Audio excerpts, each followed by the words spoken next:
नमस्कार दोस्तों, सरल हिंदी चैनल पर आपका स्वागत है। और आज तेनालीरामन के बहादुर और बुद्धिमानी के किस्सों की इस सीरीज़ में हम फिर से एक नई कहानी लेकर आए हैं। तो आइए सुनते हैं। रमैया नाम के आदमी के विषय में नगर भर में यह प्रसिद्ध था कि जो कोई प्रातः उसकी सूरत देख लेता था उसे दिन भर खाने को नहीं मिलता था। इसलिए सुबह सुबह कोई उसके सामने आना पसंद नहीं करता था। किसी तरह यह बात राजा कृष्णदेव राय तक पहुंच गई। उन्होंने सोचा इस बात की परीक्षा करनी चाहिए। उन्होंने रमैया को बुलवाकर रात को अपने साथ के कक्ष में सुला दिया और दूसरे दिन प्रातः उठने पर सबसे पहले उसकी सूरत देखी।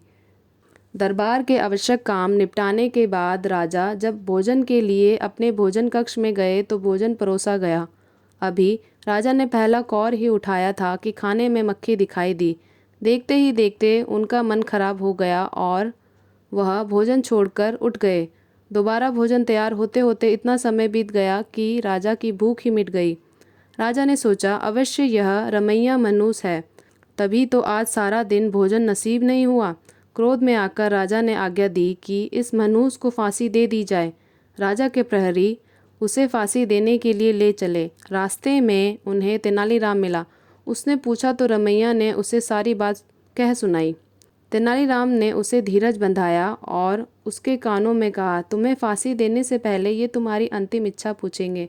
तुम कहना, मैं चाहता हूँ कि मैं जनता के सामने जाकर कहूँ कि मेरी सूरत देखकर तो खाना नहीं मिलता, पर जो सवेर सवेर महाराज की सूरत देख लेता है उसे तो अपने प्राण गंवाने पड़ते हैं। यह समझाकर तेनालीराम चला गया। फांसी देने से पहले प्रहरियों ने रमैया से पूछा, तुम्हारी अंतिम इच्छा क्या है? रमैया ने वही कह दिया जो तेनालीराम ने समझाया था। प्रहरी उसकी अनोखी इच्छा सुनकर चकित रह गए। उन्होंने रमैया की अंतिम इच्छा राजा को बताई। सुनकर राजा सन्न रह गया। अगर रमैया ने लोगों के बीच यह बात कह दी तो अनर्थ हो जाएगा। उन्होंने रमैया को बुलवाकर बहुत सा पुरस्कार दिया और कहा, यह बात किसी से मत कहना।